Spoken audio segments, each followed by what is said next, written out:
Hi everyone, welcome to my channel. ఇది వచ్చేసి Sunday రోజు నేను ఏమేమి వండుకున్నానో చూపిస్తాను. కొబ్బరి అన్నము, చికెన్ కర్రీ, పెరుగు రైతా చేసుకున్నాను. అవి ఎలా చేసుకున్నాను అనేది మీకు చూపిస్తాను. నేను ముందుగానే ఒక 2 ఆనియన్స్, 2 టొమాటోస్ కట్ చేసి పెట్టుకున్నాను. చికెన్ 1 కేజీ తీసుకొని కడిగి పెట్టేసుకున్నాను. ఇక్కడ వచ్చేసి అల్లం వెల్లుల్లి పేస్ట్ గ్రైండ్ చేసుకొని పక్కన పెట్టుకున్నాను. బాండీ పెట్టుకొని ఒక 3 or 4 టేబుల్ స్పూన్స్ ఆయిల్ వేసుకున్నాను. ఈ ఆయిల్ హీట్ ఎక్కుతూ ఉండింది. నేను ఆనియన్స్ వచ్చేసేసి చికెన్ కర్రీకి, రైతాకి, కొబ్బరి అన్నంకి కట్ చేసుకొని పెట్టుకున్నాను. టొమాటోస్ కూడా చికెన్ కర్రీకి కట్ చేసి పెట్టుకున్నాను. ఇక్కడ వచ్చేసి మసాలా దినుసులు, లవంగాలు, దాల్చిన చెక్క, సోంపు, షాజీరా, యాలుక్కాయలు, బిర్యానీ ఆకు తీసుకున్నాను. ఇవి నూనె వేడెక్కిన తర్వాత ఈ స్పైసెస్ని వేసుకొని వేయించుకున్నాను. ఇవి వేగిన తర్వాత మనం కట్ చేసి పెట్టుకున్న ఆనియన్స్ ఉన్నాయి కదా, ఆనియన్స్ని కూడా వేసుకొని వేయించుకుంటున్నాను. ఈ ఆనియన్స్ వచ్చేసి నేను కట్ చేసిన వాటిలో సగం ఆనియన్స్ తీసుకున్నాను చికెన్ గ్రేవీకి, మిగతావి రైతాకి, సన్నగా పొడుగ్గా కట్ చేసుకున్న ఆనియన్స్నేమో కొబ్బరి అన్నానికి యూజ్ చేస్తున్నాను. చూడండి, సగం వేసుకున్నాను ఆనియన్స్. సగం వేసుకున్న తర్వాత ఒక పచ్చిమిరపకాయ, చూడండి ఎంత పెద్దగా ఉందో పచ్చిమిరపకాయ, దాన్ని నేను సగానికి తుంపుకొని వేసుకున్నాను. ఇలా వేస్తే ఏంటంటే మనకి మిర్చి ఫ్లేవర్ అనేది వస్తుంది. అవి చాలా స్పైసీగా ఉన్నాయి మిరపకాయలు. అదే మనం సగానికి మధ్యకి చీల్చుకొని వేసుకున్నామంటే మనకి స్పైసీ అనేది బాగా తెలుస్తుంది. ఇలా వేసుకుంటే అంటే కొంచెం స్పైసీగా అనిపిస్తుంది, ఫ్లేవర్ తెలుస్తుంది. ఈ టిప్ మీకు ఇష్టమైతే ఒకసారి ఫాలో చేయండి. ఇక్కడ రుచికి సరిపడా ఉప్పు వేసుకున్నాను. ఇలా వేసుకోవటం వల్ల ఏంటంటే ఆనియన్స్ అనేవి త్వరగా ఫ్రై అవుతాయి. ఇలా ఫ్రై చేసుకోవాలి మనము. ఆనియన్స్, పచ్చిమిరపకాయలు ఫ్రై అయిన తర్వాత కట్ చేసి పెట్టుకున్న టొమాటోస్ని కూడా వేసుకోవాలి. నేను టొమాటోస్ వచ్చేసి స్మాల్ సైజ్ 2 తీసుకున్నాను. అవి కూడా సన్నగా కట్ చేసేసుకొని ముక్కల్ని వేసుకుంటున్నాను. చాలా బాగుంటుంది కర్రీ, ఒకసారి ట్రై చేయండి. చాలా ఈజీగా చేసేసుకోవచ్చు, ఒకసారి ట్రై చేయండి. ఈ టొమాటోస్ని కూడా బాగా ఫ్రై అవ్వాలి. ఇవి కూడా ఎందుకంటే మనం సాల్ట్ వేసాం కాబట్టి త్వరగా ఫ్రై అయిపోతాయి. ఇలా ఫ్రై అవుతూ ఉండగానే ఒక 2 స్పూన్స్ అల్లం వెల్లుల్లి పేస్ట్ వేసుకోవాలి. నేను ఎప్పటికప్పుడు ఫ్రెష్గా వేసుకోవటానికే ప్రయత్నిస్తాను, నిల్వ పెట్టుకోను అల్లం వెల్లుల్లి పేస్ట్. చూడండి, చాలా ఫ్రెష్గా ఉంటే టేస్ట్ కూడా చాలా బాగుంటుంది. ఒకసారి ట్రై చేయండి. మన ఇంట్లో చాలా ఈజీగా చేసుకోవచ్చు. మనం షాపులో కొనుక్కొచ్చిన దానికంటే కూడా ఇంట్లో చేసుకుంది చాలా బాగుంటుంది. ఒకసారి ట్రై చేయండి. ఈ అల్లం వెల్లుల్లి పేస్ట్ కూడా పచ్చివాసన పోయేంత వరకు ఫ్రై చేసుకోవాలి. ఇక్కడ వచ్చేసి రుచికి సరిపడా కారం తీసుకుంటున్నాను. నాన్ వెజ్ కాబట్టి కొంచెం కారంగా ఉంటే బాగుంటుంది. నేను 2 స్పూన్స్ కారం పొడి తీసుకున్నాను. అంతకుముందు సాల్ట్ వేసుకున్నాను, ఇప్పుడు కూడా 1 స్పూన్ సాల్ట్ వేసుకుంటున్నాను. ఒక 1/2 టేబుల్ స్పూన్ పసుపు కూడా వేసుకుంటున్నాను. ఇవన్నీ వేసేసుకొని ఫ్రై చేసుకోవాలి. ఒక 2 మినిట్స్ అలా ఫ్రై చేసేసుకొని మనం చికెన్ కడిగి పెట్టుకున్నాము కదా, ఆ చికెన్ని దీంట్లో వేసేసుకోవటమే. నేను ఇక్కడ నందూస్ చికెన్ అనేది దొరుకుతుంది. ఇక్కడ మాకు అది కర్రీ కట్ అని చెప్పేసి దొరుకుతుంది, దాన్ని తెప్పించుకున్నాను.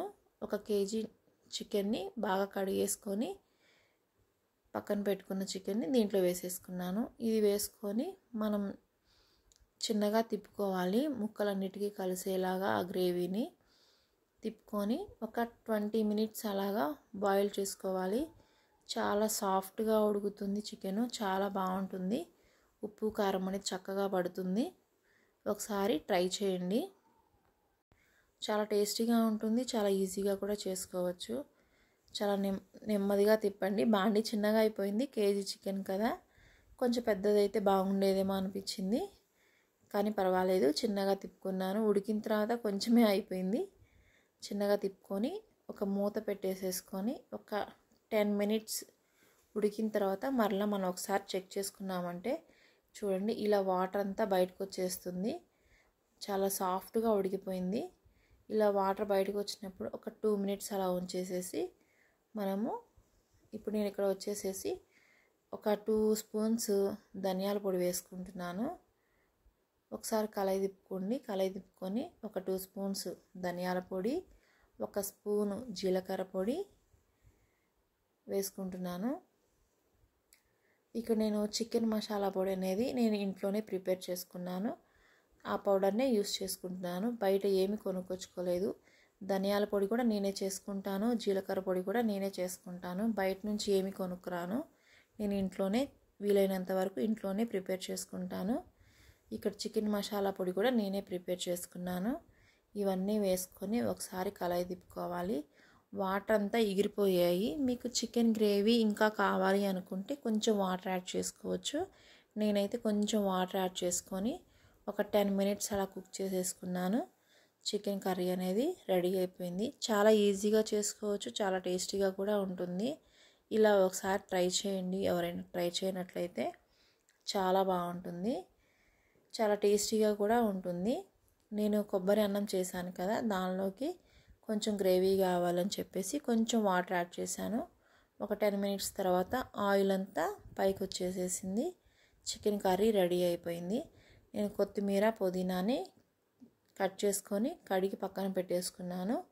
చూడండి, దించబోయే ముందు కొత్తిమీర పుదీనా వేసేసుకొని స్టవ్ ఆఫ్ వేసేసుకుంటే ఎంతో టేస్టీ అయిన చికెన్ కర్రీ రెడీ అయిపోయింది. ఇది కొబ్బరి అన్నంలోకి అయినా బాగుంటుంది, వైట్ రైస్లోకి అయినా బాగుంటుంది, చపాతీలోకి అయినా బాగుంటుంది, దోశలోకైనా బాగుంటుంది. ఇది దేనిలోకైనా టేస్టీగానే ఉంటుంది. ఒకసారి ట్రై చేయండి. ఇక్కడ మనం వచ్చేసి కొబ్బరి అన్నానికి రెడీ చేసుకుందాం. నేను ఒక కొబ్బరి కాయ తీసుకున్నాను. ఆ కాయకి కొబ్బరి అంతా తీసేసుకొని ఇలా చిన్న చిన్న ముక్కలుగా కట్ చేసుకొని పెట్టుకున్నాను. కట్ చేసుకొని మిక్సీ జార్లో వేసుకుంటున్నాను. చాలా టేస్టీగా ఉంటుంది కొబ్బరి అన్నము. ఒకసారి ట్రై చేయండి. ఇవన్నీ మిక్సీ పట్టుకోవడానికి మిక్సీ జార్లో వేసేసుకొని ఒక 1/2 గ్లాస్ వాటర్ పోసుకున్నాను. ఇది మరీ లేతగా కాదు, మరీ ముదురుగా లేదు. కొబ్బరి మీడియంగా ఉంది, చాలా బాగుంది. నేను వచ్చేసి ఒక 1/2 గ్లాస్ వాటర్ పోసుకున్నాను. వాటర్ పోసుకొని మెత్తగా మిక్సీ పట్టేసుకున్నాను. చూడండి, ఇక్కడ వచ్చేసి కొంచెం గట్టిగా ఉండింది. ఇంకొంచెం వాటర్ పోసుకొని ఇలా వచ్చేలా చూసుకొని నేను ఒక స్ట్రైనర్తో ఆ కొబ్బరి పాలన్నిటిని వడకట్టుకున్నాను. మీరు క్లాత్ ఉంటే క్లాత్తో అయినా యూస్ చేయొచ్చు. ఇక్కడ నేను స్ట్రైనర్ యూస్ చేశాను. చూడండి, పాలు ఇలా వచ్చిన దాన్ని మరలా ఇంకొకసారి గ్రైండ్ పట్టేసేసి మరలా ఫిల్టర్ చేసుకున్నాను. ఇవి వచ్చేసి నాకు 5.5 గ్లాసెస్ వాటర్ వచ్చాయి. ఇక్కడ ఒక గిన్నె పెట్టేసుకొని ఆయిల్ వేసేసుకొని స్పైసెస్ వేసుకుంటున్నాను. బ్లాక్ ఇలాచీ, స్టార్ ఫ్లవర్, దాల్చిన చెక్క, షాజీరా, సోంపు, మరాఠీ మొగ్గ, మసాలా దినుసులన్నీ వేసుకున్నాను. బిర్యానీ ఆకు కూడా తీసుకున్నాను. ఇవన్నీ ఫ్రై అయిన తర్వాత మనం సన్నగా కట్ చేసి పెట్టుకున్న ఆనియన్స్ ఉన్నాయి కదా, ఇవి నేను పొడుగ్గా కట్ చేసుకున్నాను. అవి కూడా వేసుకుంటున్నాను. ఇక్కడ పచ్చిమిరపకాయలను కూడా ఇవి చెప్పాను కదా స్పైసీగా ఉంటాయని, అందుకని చిన్న చిన్న ముక్కలుగా కట్ చేసుకొని వేసుకున్నాను. ఇవి కూడా ఫ్రై అవ్వాలి. ఇవి ఫ్రై అవుతూ ఉండగానే ఒక 2 స్పూన్స్ అల్లం వెల్లుల్లి పేస్ట్ కూడా వేసుకొని అది కూడా పచ్చివాసన పోయేంత వరకు ఫ్రై చేసుకోవాలి. చాలా బాగుంటుంది, చాలా టేస్టీగా కూడా వచ్చింది. మీరు కూడా ఒకసారి ట్రై చేయండి, చాలా బాగా వచ్చింది. చూడండి, అల్లం వెల్లుల్లి పేస్ట్ కూడా పచ్చివాసన పోయేంత వరకు ఫ్రై చేసుకొని ఉండాలి. ఇలా ఫ్రై అవుతూ ఉండగానే నేను బాస్మతి రైస్ని 4 గ్లాసులు తీసుకొని ముందుగానే కడిగి పక్కన పెట్టేసుకున్నాను. ఒక 1/2 అవర్ ముందు కడిగి పెట్టేసుకున్నాము అంటే బాగా నాని రైస్ అనేది బాగా వస్తుంది. ఆ రైస్ని దీంట్లో వేసేసుకొని ఒకసారి కలయి తిప్పుకొని ఒక 5 మినిట్స్ మూత పెట్టేసి ఉంచాము అంటే ఆ స్పైసెస్ అన్నీ, ఆ ఫ్లేవర్ అంతా ఆ బియ్యానికి పడుతుంది. అలా అయిన తర్వాత నేను కొబ్బరి పాలు పోసుకున్నాను. నేను ఇక్కడ బాస్మతి రైస్ తీసుకున్నాను కాబట్టి గ్లాస్కి 1.5 గ్లాసులు వాటర్ యాడ్ చేసుకున్నాను.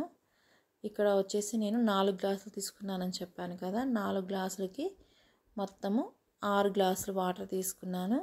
నాకు వచ్చేసి 5.5 గ్లాసెస్ కొబ్బరి పాలు వచ్చాయి. ఒక 1/2 గ్లాసు నార్మల్ వాటర్ని యాడ్ చేసుకున్నాను. మీరు ఇలా ఏదైనా తక్కువైనప్పుడు యాడ్ చేసుకున్నా పర్వాలేదు. రైస్ అనేది చాలా టేస్ట్గా వస్తుంది. ఇలా వేసుకున్న తర్వాత ఒకసారి రైస్ అంతా కలయి తిప్పుకొని రుచికి సరిపడా ఉప్పు వేసుకోవాలి. ఒకసారి చెక్ చేసుకోండి, మీరు ఉప్పు అనేది చెక్ చేసుకుంటే చాలా టేస్టీగా వస్తుంది. ఇంకా వీటిలో ఏమి వేయాల్సిన అవసరం లేదు. రుచికి సరిపడా ఉప్పు వేసేసుకొని కొత్తిమీర, పుదీనా వేసేసుకోవాలి. ఇప్పుడు వేసుకున్నాము అంటే మన రైస్కి ఆ ఫ్లేవర్ అనేది బాగా తెలుస్తుంది. ఇవన్నీ వేసుకొని మూత పెట్టేసేసుకొని ఒక 10-15 నిమిషాలు ఉంచిన తర్వాత కొబ్బరి అన్నం అనేది రెడీ అయిపోతుంది. ఇక్కడ మధ్యలో ఒకసారి చెక్ చేసుకోండి, బియ్యం అనేది ఒక్కొక్కలా ఉంటుంది. కొంచెం ఎత్తుగా అనిపించింది, నేను కొంచెం వాటర్ యాడ్ చేసుకొని మూత పెట్టేసేసుకున్నాను.